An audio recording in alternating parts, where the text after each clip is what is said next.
If you're a Pittsburgh baseball fan, then this is the podcast for you. Make your way down, grab a beverage, and get ready to talk Pirates with myself, Craig Toth, and Scott Jackson, two of the biggest fans you'll ever meet. This is Bucks in the Basement.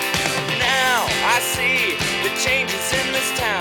They change, they say one thing, but then the next day it's different. They change, but they don't know what they want. All they do is change. Going left, going right, travel day, travel night. That's where we'll go. No excuses, no goodbyes, no one cries, no one lies. We'll never know.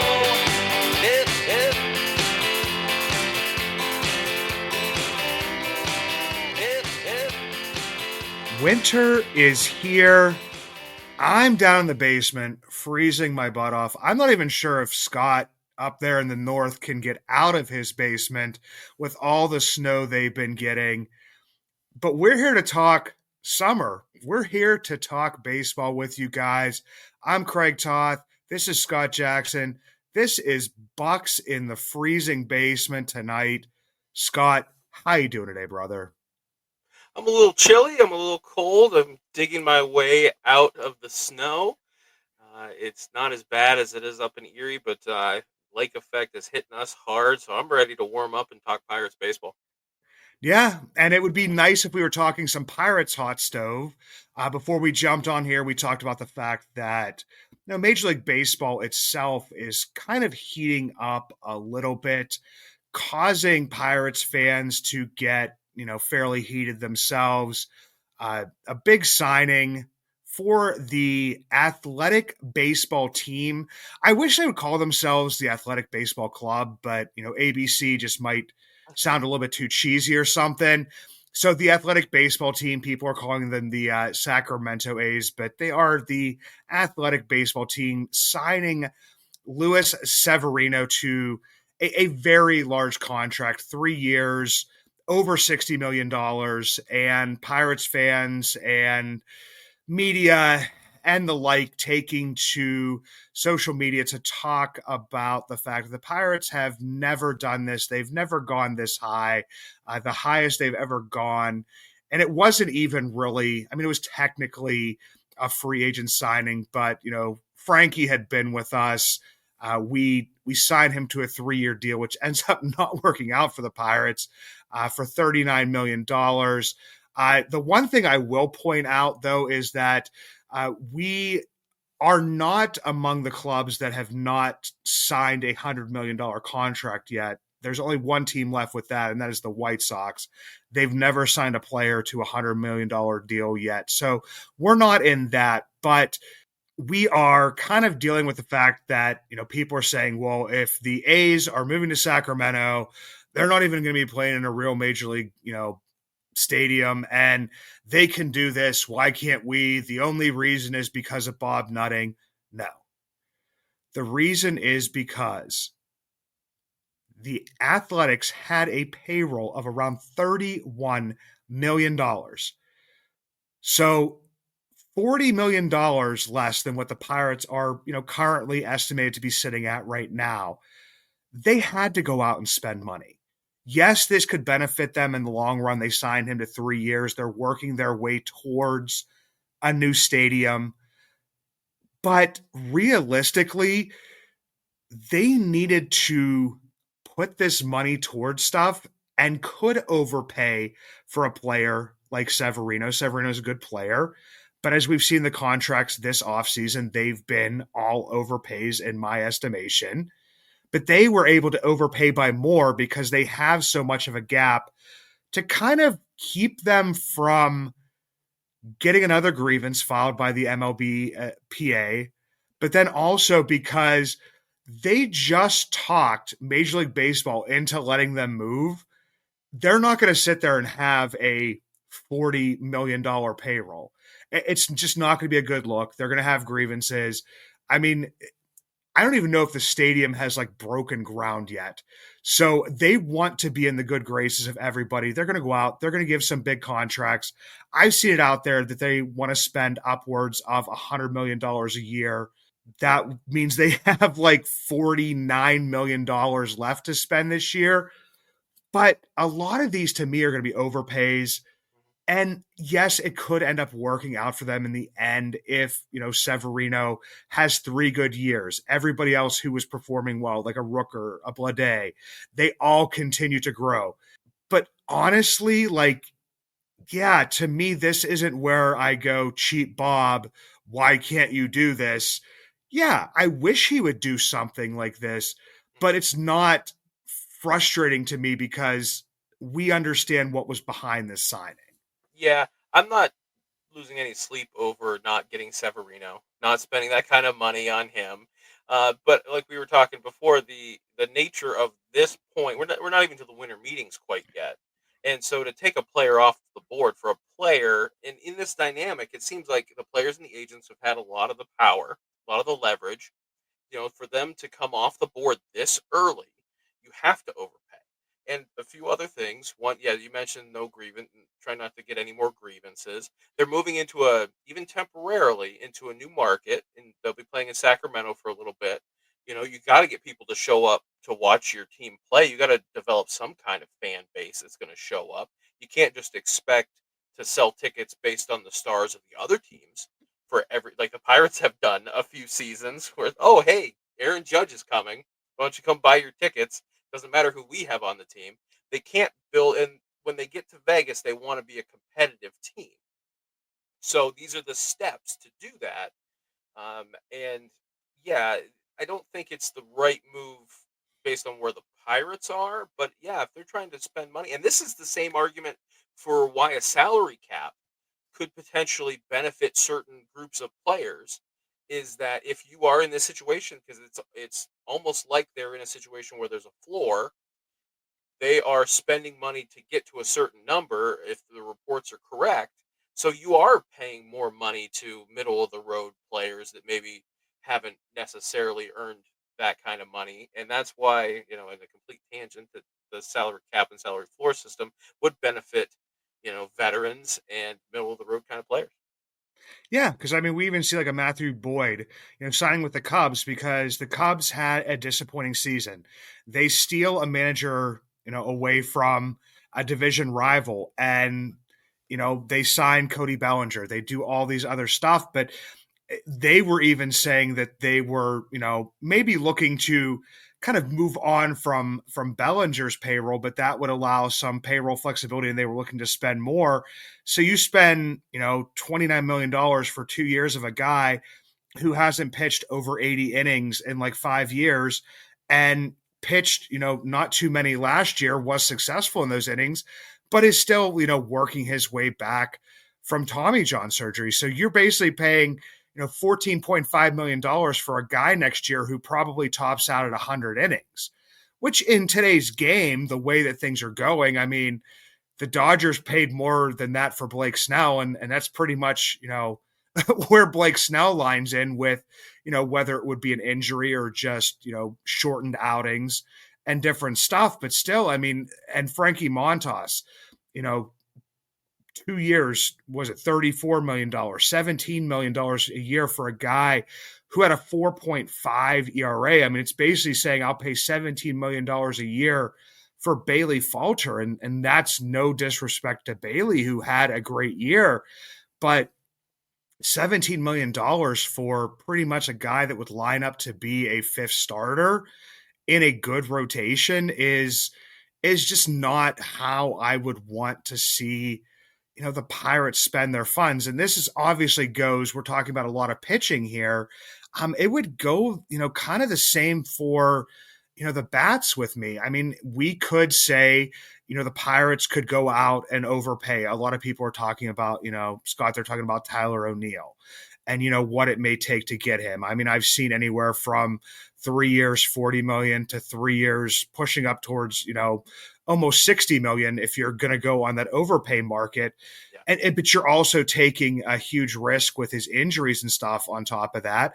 Pirates fans, at least for, the short term, would be extremely excited. Largest contract, and you push that kind of stuff through. But I feel like it would be the same thing as when you signed Brian Hayes to an extension. who's next? When you sign Brian Reynolds to the largest extension, the largest contract extension in, Pirates history, and you say, okay, well, who's next? You do it to Mitch Keller, and then once again, it's like, who's next? Obviously, I'd like to see some more get those extensions, but I think that it would be short lived. And in the end, the number of these contracts that work out in kind of these overpays. Before the show, we were talking about a Yasmani Grandal. I know that, for Pirates fans, there's some angst about the beginning of a season, some joy over the second half of the season. But I can remember when he signed back with the White Sox when they were completing the end of their rebuild. They went out early. They targeted him. They overpaid. It worked out well for the first two seasons he was with them. For the second two seasons, they couldn't wait to get rid of him because of, the contract that he had signed. So, I mean, with this type of stuff and these overpays, there definitely is a risk. You have to be really smart about these types of signings. We saw it work out for the Royals last year with Lugo and Waka. I talked with David Sampson before, and, the talk around Major League Baseball after those two signings was like, man, they kind of threw in and overpaid for those guys. I don't know if this is really going to work out for them. And it turned out that it did. But there's just as much of a chance that we've seen, we talked about the Tigers before, throughout their rebuild have been going out and spending money and throwing larger contracts at people. But in the end, the people that got them to the playoffs were the ones that were making the minimum salaries, not those guys. Maybe the Pirates Twitter and Pirates social media is so amped up about this idea of having a big free agent contract because we haven't had that, and we haven't had it blow up in our face before. We haven't had those really bad free agent contracts that hamstring the franchise for 3 years, 4 years, and really limit that financial flexibility that we talk so much about in Pittsburgh. Whether or not there is a stash of money that has accumulated over years to finally be spent. But yeah, if we were to go and get a free agent, if we were going to go sign a Tyler O'Neill to a 4-year contract or something like that, and he gets hurt like he tends to, there's a lot of upside there. But there is that opportunity where you could spend a huge chunk of money, more money than you've ever spent on a player or close to it, and he doesn't play that year. Now, how does Yeah. that go for the Pirates? And the pitchforks come out for Ben Cherington at that point. So you can't have it both ways. Yeah, because I mean, we've seen it on the smaller scale with, just like a Michael A. Taylor last year, people that were clamoring for him to be signed.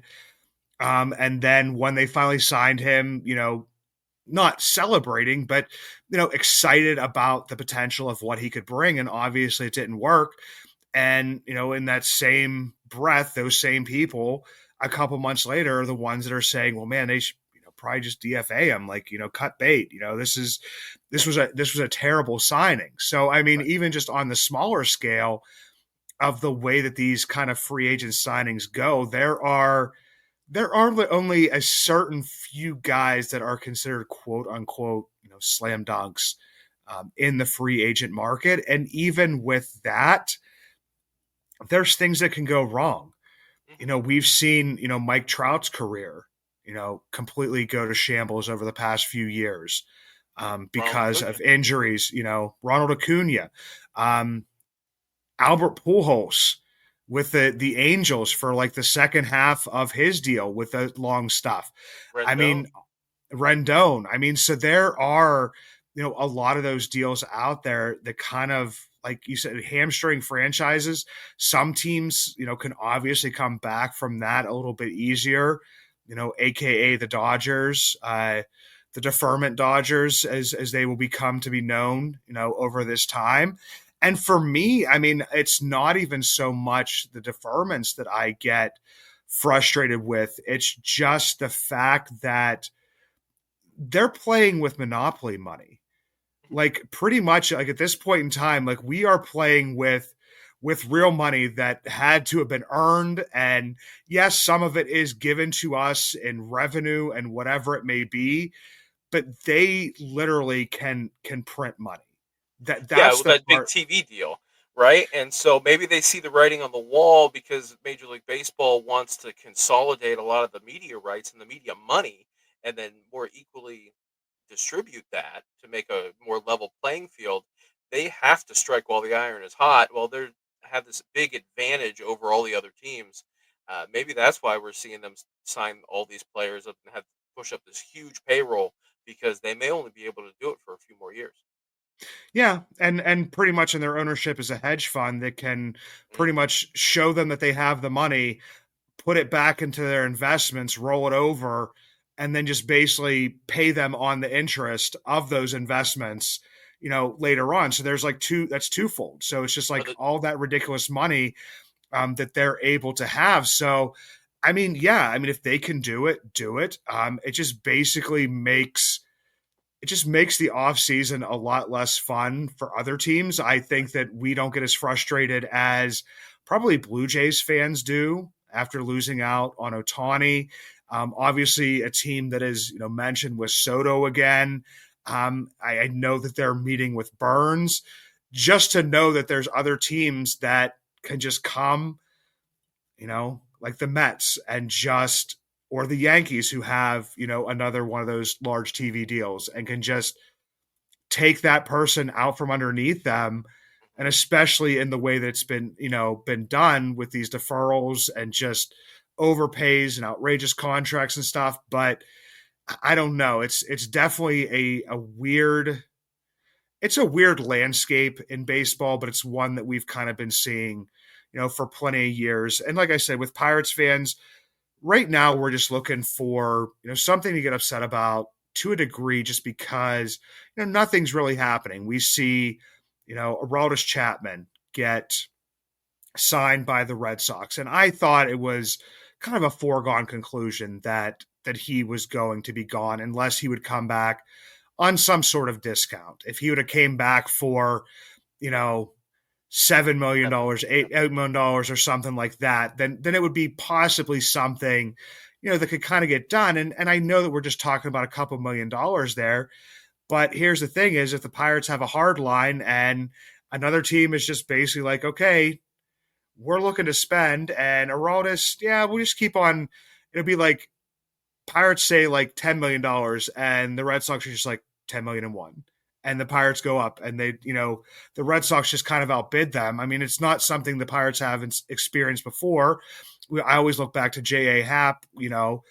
Huntington tried to sign him, but basically the last time that he was offered something by the Blue Jays, he didn't even come back and talk to Huntington because he knew the Pirates weren't going to match it, just because the Blue Jays were just going to keep on going higher and higher, and it just became more of a frustration. But for Pirates fans, they're also kind of, I think I use the wording to you as they wax poetic about players after they leave. And yes, we've seen a decent amount of players as Pirates fans go on to have this great success once they leave the Pirates. But even like players that perform well for the Pirates, they maybe overestimate or romanticize how large of like a contribution they made to the Pirates. That's just my opinion.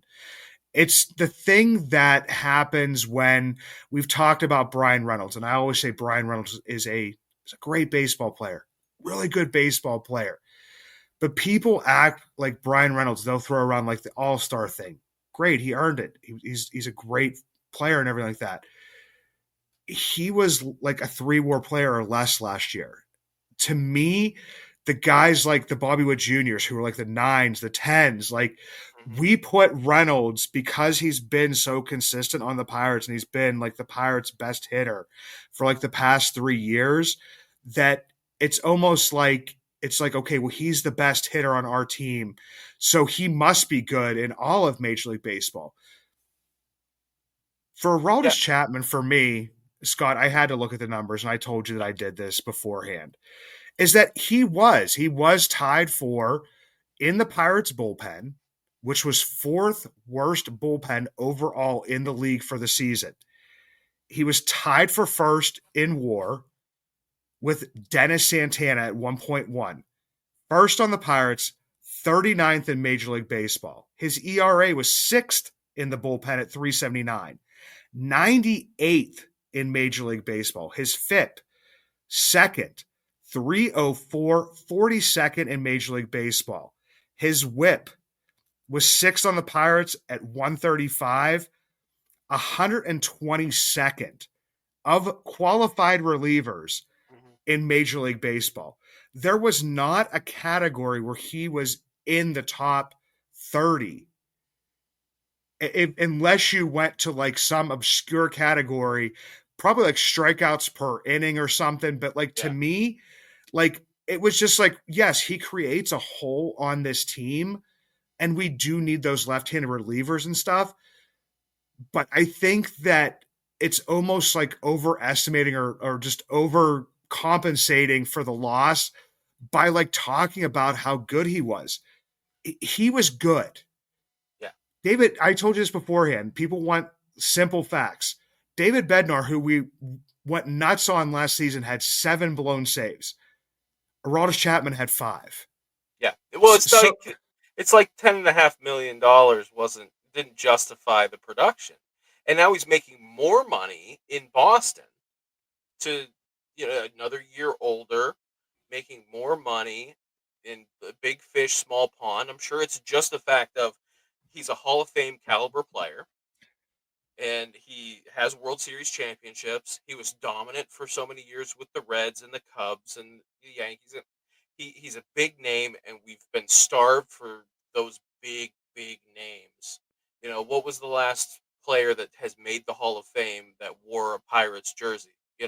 It's been a long time, and so I think that a lot of the fans on social media, the more vocal fans that are out there saying a lot of this stuff, are just they were excited to see a big name get signed for the Pirates, even if it wasn't justified uh, in the end with how much he got paid. And so, yeah, you did have a lot of people that were frustrated that he went and signed somewhere else. I never made any kind of assumption that he would even be offered a deal with Pittsburgh, or at least not a competitive offer. So it didn't even dawn on me that he would be a Pirate next year. Okay, we had a good year. We missed the boat by not trading him when we had the opportunity because we had deluded ourselves into this thought that we were a competitive team. And it's something that we talk about with the Steelers a lot, right? Where Mike Tomlin hasn't had a losing season in his whole time, but you have a good chunk of people on social media that will complain about going to the playoffs and then losing in the first round. In football, either you are really good and you're a contender for the Super Bowl, or you're really bad and you get a great draft pick. Being in the middle is one of the worst things that you can do. And it's the same way with the Pirates when you're leading up into the trade deadline. Being in that middle where you're just outside the playoff picture, but you think you have a shot, or you go with the Chris Archer trade. We went on a long winning streak right before they traded for Archer. You can easily fool yourself into thinking that you're a better team or you have more of a shot than you do, and you hold on to these players too long. We saw the Brewers that trading Josh Hader when they were in the playoff picture. They traded their closer, a dominant closer, but it was time to move on. You have to look forward to these things, and not moving Chapman at the trade deadline and just losing him for nothing, was a big mistake, but it would have been a bigger mistake to spend more money to re-sign him. yeah, and for Pirates fans, I mean, you only have to look back 1 year because I feel like as Pirates fans, we kind of do get stuck in this little bubble in Pittsburgh, and it's not a bad thing because I love being in this bubble. I love being a Pirates fan. I love talking to other Pirates fans. I love having this podcast, talking with Scott every week, talking, to you guys, with you guys about all this kind of stuff. But we had, David Bednar the year before, who was not only the Pirates' best, reliever, but he also was one of the league's best relievers. And I went through his stuff. He had 2.3 F4. That was third in the league. His ERA was 2.00. That's 11th. His FIP was 2.53. That was 6th.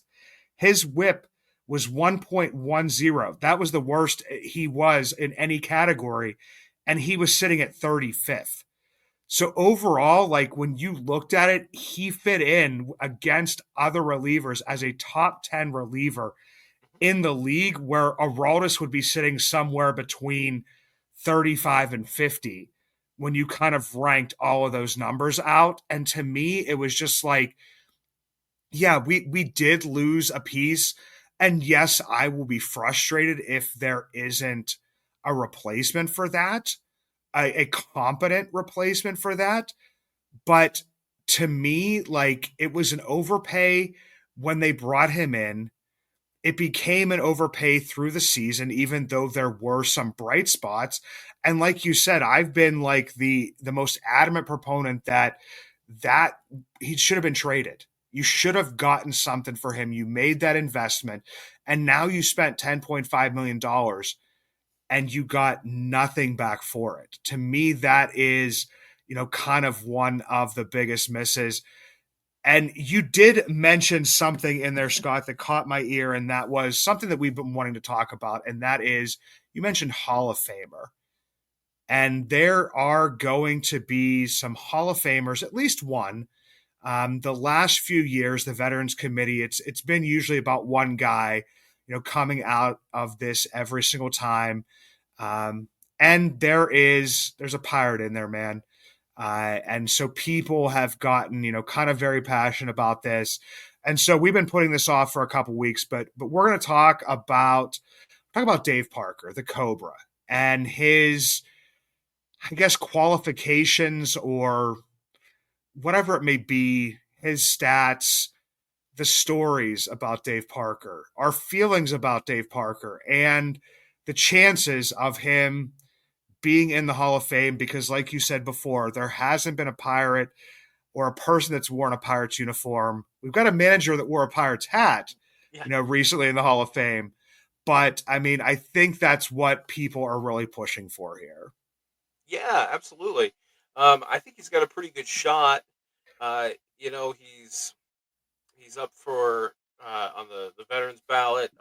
He's always been one of those borderline guys that he was a Cincinnati Red when I was born, so I didn't get to see him play as a Pirate. But you hear great things. He started off as the heir apparent for Roberto Clemente. After Clemente died, he had that. He had a really, really high peak to his career. It was a bit short, and I guess a lot of it comes down to how do you look at the Hall of Fame? Do you compare players and look at their qualifications against the guys that are in the Hall of Fame already? Or do you look and see how they contributed to the game when they were a player? And I think that it's arguable that when he was at his peak, Dave Parker was one of the very best players in all of baseball. I mean, he won the MVP in 1978. He's a two-time World Series champion. Multiple time All Star. I think it was seven-time All Star, three-time Gold Glove, three-time Silver Slugger, two-time batting champion. He had a long career, and maybe that works against him. He had his problems with cocaine and things like that in the '80s. Um, but I think that if you were to because the game changes so much over time, it's tough to compare a guy that's played maybe in the last 10 years to somebody who played in the early part of the 20th century. So I think that it's only fair to compare a player based on their contemporaries. And I think that, when he was really performing and especially a good chunk of his time with the Pirates, he was at the very top of the league. And he had a bit of a resurgence. But one thing that has kind of worked against him, and I know that it's a stat that you talk about WAR a lot. If you look at his career, WAR and B WAR and specifically is very unkind to Dave Parker. There was a I did some research and dug in a little bit, and there's a actually pretty cool website, Cooperstown Cred, where they take a lot of these articles and dive in deep to these players. And in 1986, he played all 162 games with the Reds, hit 31 home runs, and drove in 116. and he ended up with a .3 B WAR. So, you know, how that calculates, I'm not exactly a mathematician or an expert, but you would think that if you're going to finish fifth in MVP voting, you're a little bit better than a .3 WAR player. So I think that some of these analytics, when you dive in deep to them, it doesn't paint the big picture, because especially when you break those down, in so and this is another source that I use. Walk Off Studios on YouTube did a great video where he broke down all of advanced metrics for Dave Parker, and from 1973 to 1991, his entire career for qualified players, third in hits, third in RBIs, third in total bases, fourth in extra base hits, eighth in runs, eighth in times on base, but 51st in WAR.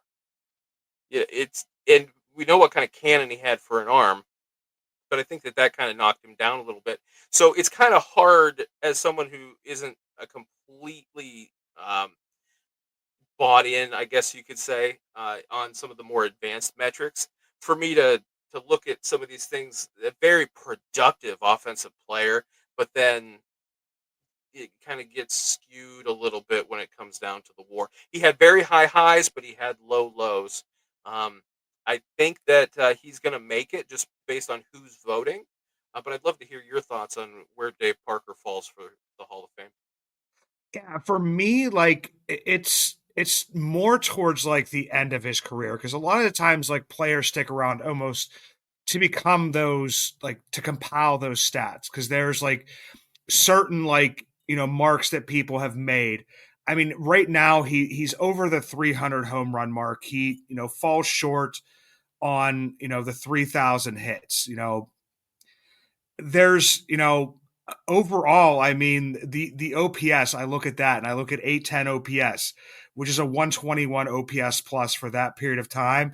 So for me, like if Dave Parker ends his career and like rides off into the sunset after like that 85, 86 season with the Reds, and then doesn't stick a lot around and then like go to Oakland, Milwaukee, Toronto. Like I completely forgot that Dave Parker even spent a day in Toronto. I know it was only, 40 plate appearances, but it's something that, at 1991, like that was like the beginning and like the height, I would say, of my sports fandom because I at that point in time I was a fan of every single sport. I was a 12, 13-year-old boy. So I watched absolutely everything and didn't realize that. I honestly believe he gets in. I think he gets in because of what he did in his chunk of time with the Pirates. And I think that once you kind of get to this veterans committee, they look at this stuff maybe just a little bit different than when they're on the ballots for those first times. And it's almost like, yeah, he did spend, a lot of time with Cincinnati, some time with Oakland and the other teams that I mentioned, but the majority of his career was with the Pirates. And when he was with the Pirates and when he was with that team in the 70s, I mean, he was one of the best players, if not the best offensive player, him and Willie Stargell, head to head for that period of time. And they were amongst, and we're talking about, comparing people against the rest of the league. Like they were the cream of the crop within the entire league. But the one thing I will say is I have a hard time with this one for me, just because there's another guy on this list that has a special place in my heart, and that is the Wampum Walloper, and that is Dick Allen. I met him back in, I think it was like 19, no, it was 2000. I'm not trying to date myself too much. It would have been like 2000 and like maybe like 13 or 14. I was living around the Wampum area, and he would basically go for walks every day. And so people would just kind of run into him. And if we're talking about, just stats overall, I mean, this man from 1964, which was his first full season, until 1974. So for 10 full seasons, he was at the top of his game. Like he was absolutely insane. finished in the he was the rookie of the year, finished top 10 in MVP voting 3 times, won the MVP in 1972. Uh, Compiled, and I'm definitely a war guy. I hate to say to a degree, but in 15 years, 58.7 war. And that's after that was he had 3 absolutely horrible seasons, which kind of took that war down a little bit. He was honestly at that point in time, and from people that I've talked to, was the best and the most feared right-handed hitter in the league for that period of time in Major League Baseball. I mean, some of the numbers, like I said, everybody looks at that, doesn't have the hits, has the home runs about 351. But for me, like it's everybody's saying like everybody, it's a different time, it's a different ball game. But I think we've actually kind of really come to appreciate OPS a little bit more. The man for his career had a 912 OPS, a 156 OPS plus, 58.7 B war for his career. So I think when this announcement came out, I basically said the Wampum Walloper and the Cobra make it happen. I definitely believe that they are both Hall of Famers. I just don't want to see one get in without the other.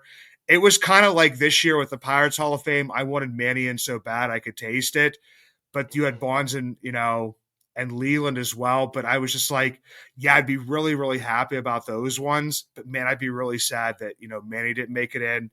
For me, this kind of feels the same way. But yeah, I mean, and I think that part of it is for Dave Parker is a little bit of the Pirates fandom, but the numbers that you put out there, the peak that he had in his career, how good he was. I mean, I don't see how they can keep him out. Yeah, especially with who's voting. Um, some guys that have played the game, and they're not just baseball writers that can sometimes have that high and mighty opinion of themselves. But these are people that, in some cases, played against Dave Parker or played with him. And have a vote there. I think that we talk a lot about baseball's Hall of Fame being the hardest one to get into and having it on another level from a lot of the other Hall of Fames. But I think that there's room for telling stories about the players. I mean, does Bill Mazeroski, we love Bill Mazeroski and one of the greatest defensive players to ever play. But apart from that big home run that he had, you know, does he have the resume? There's room in the Hall of Fame to have players that have told this. You can tell the story of baseball through these players. Bill Mazeroski, just based on that one swing and the double plays that he turned, I feel like was justified in going to the Hall of Fame. So there's a spot in the Hall of Fame to think about Dave Parker swinging the sledgehammer in the on deck circle, the hockey mask, the throws that he makes. And 2-time World Series champion, winning that second one with Oakland. Yeah, I think that sometimes we get a little too fine with the Hall of Fame, and not to say that everybody deserves to be in there or anybody who's had a couple of good years, but the resume that he compiled just with the Pirates was a heck of a start to a Hall of Fame career. And yeah, maybe he did hold on a little too long, but really, when it comes down to it, I think it's time to